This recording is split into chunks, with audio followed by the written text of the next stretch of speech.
Assalamualaikum warahmatullahi wabarakatuh. Sabahul khair. Kaifa halukum? Qabla an nabtadi'a hadha ad-dars, hayya bina nabda darsana biqira'ati ad-du'a. Isti'dadan ad-du'a'u qabla at-ta'allum. Bismillahirrahmanirrahim. Raditu billahi rabba wa bil islami dina wa bi Muhammadin nabiyyan wa rasula. Rabbi zidni ilma warzuqni fahma. Rabbi israh li sadri wa yassir li amri wahlul 'uqdatam min lisani yafqahu qawli. Amin ya rabbal alamin.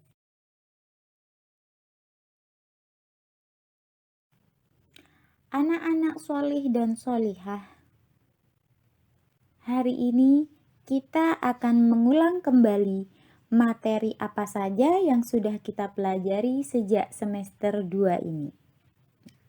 Yang pertama, kita akan mengingat kembali ad-darsur rabi', yaitu pelajaran keempat. Tentang apa? Tentang fil fasli. Fil fasli yang artinya di dalam kelas.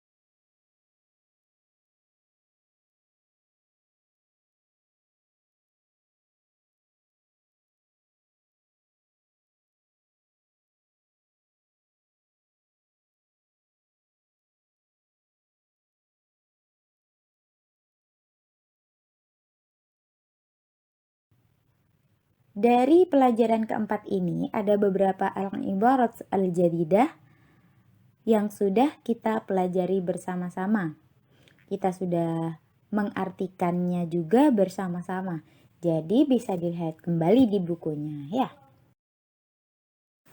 Untuk berikutnya kita akan mengingatkan kembali tentang al-mubtada wal khabar. Mubtada adalah subjek, yaitu pokok kalimat. Sedangkan khobar adalah predikat atau keterangan. Pada umumnya, mubtada selalu berada di awal kalimat, sedangkan khobar akan selalu mengiringi mubtada. Jadi, setelah mubtada pasti khobar. Itu gambaran secara umumnya. Dan yang harus kita ingat lagi, jika mubtada'nya itu mudzakkar, maka khobarnya juga harus mudzakkar. Sedangkan jika mubtada'nya mu'annats, maka khobarnya juga akan mu'annats. Masih ingatkah kalian apa itu perbedaan dari mudzakkar dan mu'annats? Mari disimak kembali. Disebut mudzakkar jika yang pertama, seandainya itu nama orang, maka nama orangnya itu harus nama laki-laki, digunakan untuk laki-laki. Yang kedua, jika itu benda, biasanya di akhir kata tidak diakhiri oleh tak marbutoh. Jadi tidak ada tak marbutoh di akhir katanya. Sedangkan mu'annats yang pertama, jika untuk seseorang, maka digunakan untuk yang bernama atau berjenis perempuan.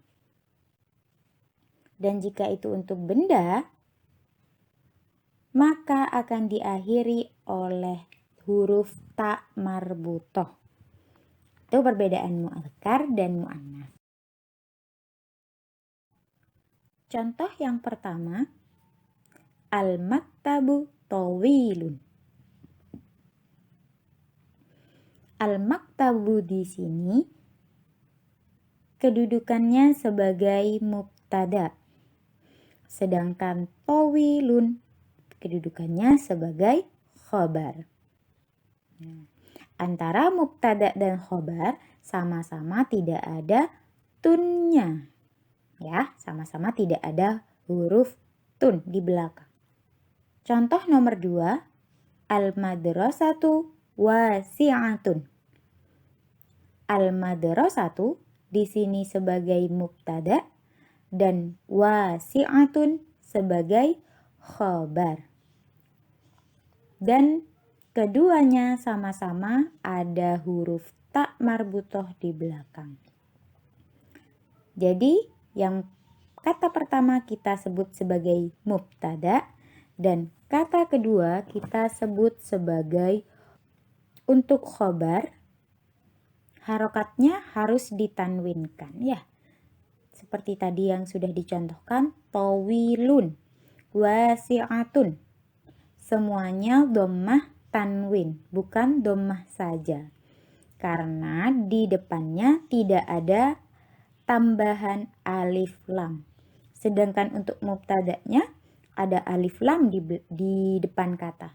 Maka dari itu tidak boleh ada dhammah tanwin di belakang. Tidak boleh ada tanwin, tapi hanya dhammah saja. Itu tadi penjelasan tentang mubtada wal khobar, mubtada dan khobar. Jadi, kesimpulan untuk mubtada dan khobar, jika mubtada maka akan berada di awal kalimat, sedangkan khobar selalu mengikuti mubtada. Bukan di akhir kalimat ya, tapi setelah mubtada. Karena bisa jadi nanti setelah mubtada dan khobar ada kalimat yang lain. Seperti itu. Berikutnya kita akan mengulang kembali materi ad-darsul khamis, pelajaran kelima tentang fi maktabatil madrasah, di perpustakaan sekolah. Sama seperti yang di pelajaran keempat, di sini kita juga sudah mempelajari beberapa ungkapan baru yang sudah kita artikan bersama-sama. Dan di sini kita akan belajar kembali tentang mubtada muakhar dan khobar muqaddam dorful makan. Adakah perbedaan antara mubtada khobar dan mubtada muakhar khobar muqaddam? Ya, pasti ada perbedaannya. Ya. Jika di awal mubtada khobar, mubtada di awal kalimat, khobar mengikuti mubtadanya, maka kali ini mubtada muakhar artinya mubtada yang diakhirkan, dan khobar muqaddam artinya khobar yang didahulukan. Artinya apa? Mubtada yang seharusnya ada di awal kalimat, pada pelajaran kali ini kita tidak lagi menaruh mubtada ini di awal kalimat, melainkan diakhirkan. Sedangkan khobar yang biasanya setelah mubtada, di sini menjadi khobar muqaddam, yaitu khobar yang didahulukan. Yang artinya khobar yang biasanya ada di belakang mubtada sekarang akan kita pindah jadi di depan mubtada. Bahasa mudahnya, mubtada muakhar dan khobar muqaddam adalah khobar dahulu, tapi kita tidak bisa langsung menuliskan khobarnya karena di sini ada keterangan dorful makan. Dorful makan itu artinya kata yang menunjukkan suatu tempat. Apa saja contohnya dorful makan? Bisa khalfa, di belakang, tahta, di bawah, amama, waro'a, di belakang, ala, di atas, fauqo, di atas. Jadi di sini Misal, Bu Wardah akan membuat kalimat mubtada khobar yang biasanya ya. Jadi mubtadanya ada di awal. Contohnya,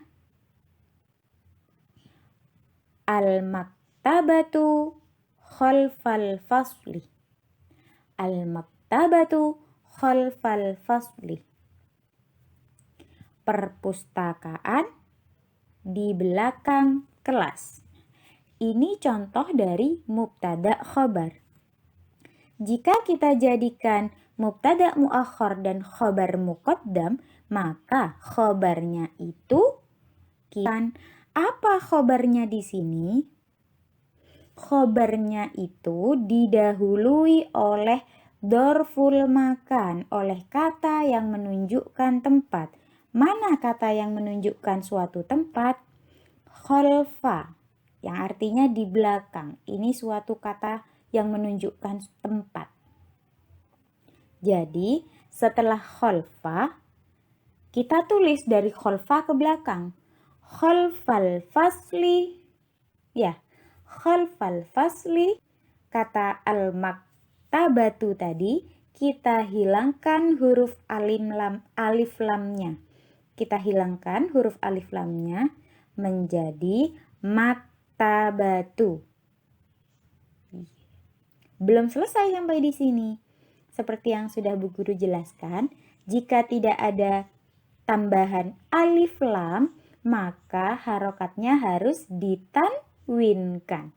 Maka menjadi khalfal fasli maktabatun. Ya, khalfal fasli maktabatun. Khalfal fasli merupakan khobar muqaddam yang didahului dorful makan, dan maktabatun adalah mubtada muakhar. Seperti jika ada soal seperti menyusun kalimat, kan ada beberapa kalimat yang diacak. Langsung Bu Guru contohkan, misalnya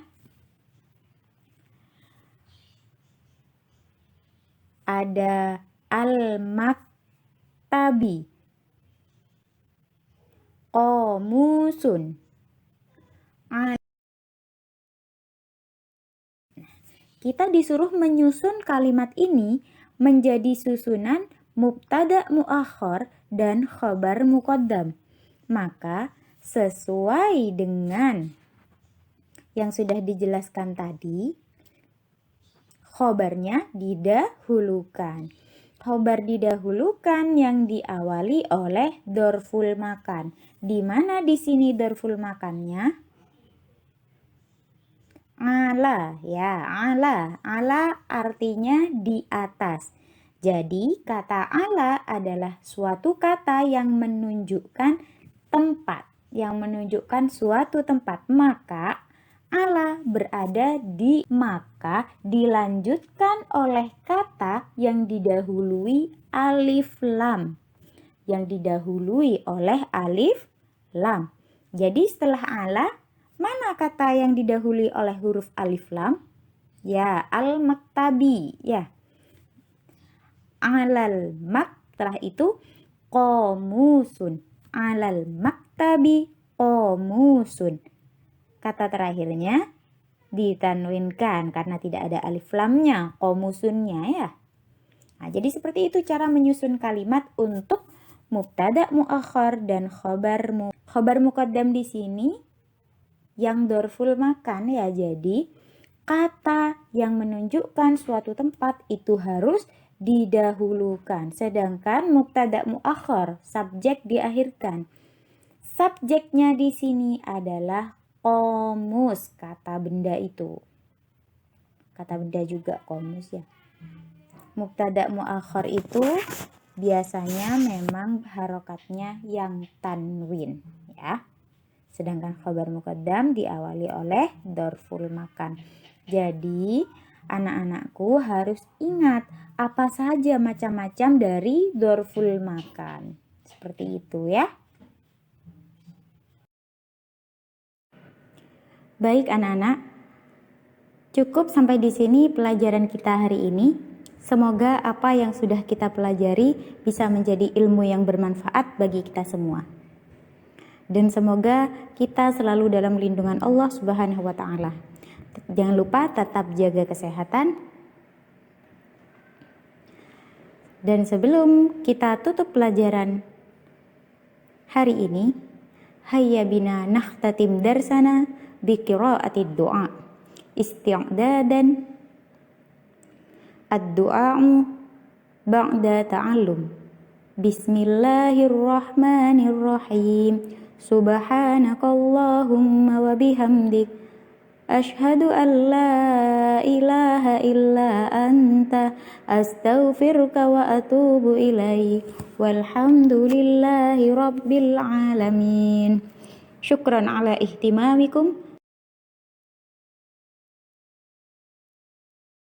Assalamualaikum warahmatullahi wabarakatuh.